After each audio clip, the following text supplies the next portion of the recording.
That's footy, eh? Devastated with that. Devastated.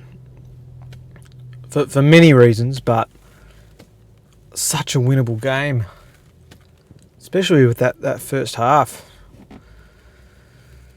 But no, I mean, I think first and foremost, credit to the Cats. They arguably deserved to win that game with their efforts in the last quarter. Their big men stood tall. Bailey Smith, 9 touches in the last quarter. Dangerfield somewhere similar, kicked an important goal. I mean, they were just winning it so easily out of the middle.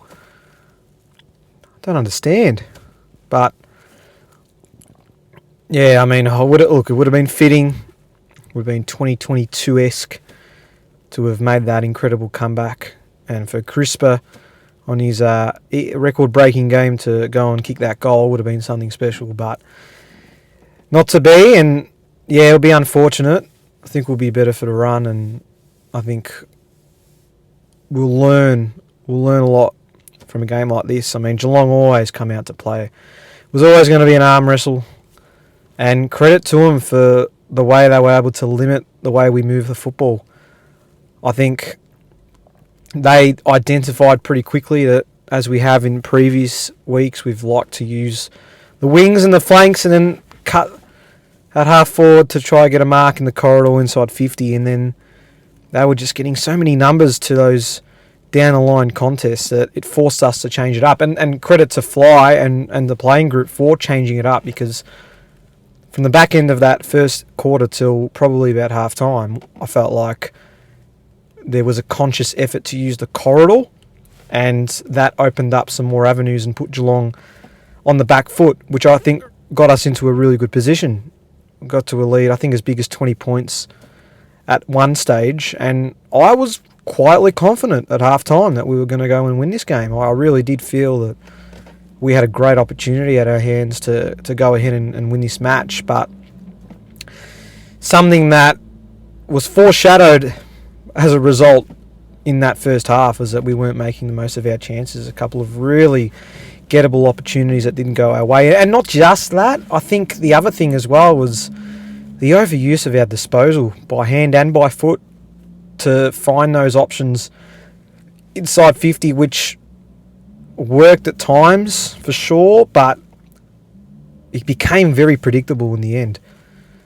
And then the flip side to that is that once Geelong did figure out the way we wanted to move the footy, we got caught going long and deep inside 50, and that wasn't advantageous for us at all because of, again, many reasons I felt. One of those being that we just didn't have enough numbers at the fall of the ball for us to rebound, for us to create that pressure that we do so well and have opportunities on goal. So, yeah, it's a tough one to swallow post-match. The walk from the MCG to the car park here gives you a lot of time to think and a lot of time to reflect. But, yeah, I'm still very proud of the response in that final passage when there was a stage where we had basically nothing to lose and we put the foot to the pedal and nearly pinched off what was a terrific win. Thought my check was massive. I'm not going to grill him too much for his set shots. Unfortunately, that's been something about his game for match of the year, but to have 7 scoring shots, 4 goals, 3, he was definitely our most influential forward. I felt Josh Dacos was very effective, efficient by hand and by foot. I think he was at 90% disposal efficiency across a good 20 or so touches at one point, so a big tick to him. And from watching the game live at the G, it did definitely feel like he was a lot smarter with the ball in hand. Nick was too, but I think him to a lesser extent was one of many victims that just tried to be too cute with the footy at times. And unfortunately, that was to our detriment because got caught out the back quite a bit. I'd love to know the statistics behind the distance of Geelong's goals tonight, because I feel like they got a lot within that 25 metre or shorter area, because Either they were getting out the back and having loose men and streaming through to an open goal, or they were outnumbering us in the contest and were able to take marks inside 50. I thought the team defence was okay. Didn't really defend the corridor as much as much, I should say, as we would have liked. And you could definitely tell we missed Jeremy Howe for instances of that game. I don't like seeing Cameron one-on-one with Isaac Quainer or Jack Chris being our deepest defender at times. I understand that can be part of the system on occasion, but yeah, it wasn't ideal. And look, as good as it was to see Darcy Moore back, taking some important marks and taking the game on, he unfortunately was not smart with the footy in hand and directly gave away 2 goals with his turnovers. Not pinning the blame on him entirely, but I think it needed to be noted that he could have had a little more influence on the game on that regard.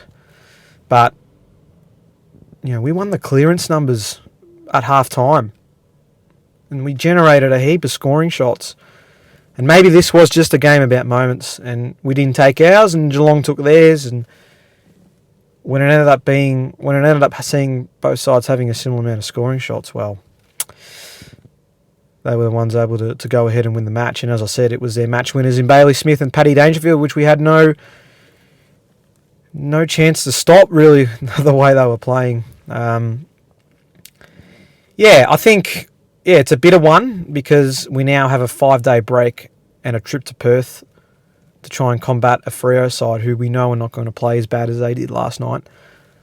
And that's something we need to look at. Expect Jezza back in. I'm here in Charlie West, which I think will be a handy inclusion. I'll have to see how he goes after dominating at VFL level. I felt like tonight was a real missed opportunity to really stamp our authority on the competition a little bit. Again, the credit goes to Geelong. I felt like their efforts in the last quarter, their clearance winning ability and their ability to keep the ball inside their attacking half and catch us out under pressure, I felt like that helped them deserve to win the game. In saying that, I felt like we could have been in a really good spot at half time had we have converted our chances. And again, we had some real gettable opportunities. I'm sure the umpiring is going to be a topic of discussion. Look, yes, there were a couple of missed free kicks, but I don't pin that on a result, whether it's to our benefit or not.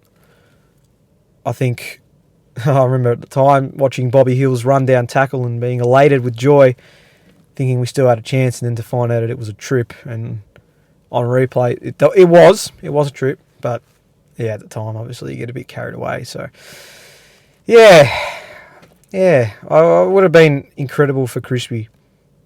I mean, such a incredible, amazing servant of this club who has stood up on the big stage time and time again. And I think it brought a little bit of perspective as I was walking out of the MCG tonight, that seeing that every Collingwood player on that field rushed to him as soon as he had kicked the footy.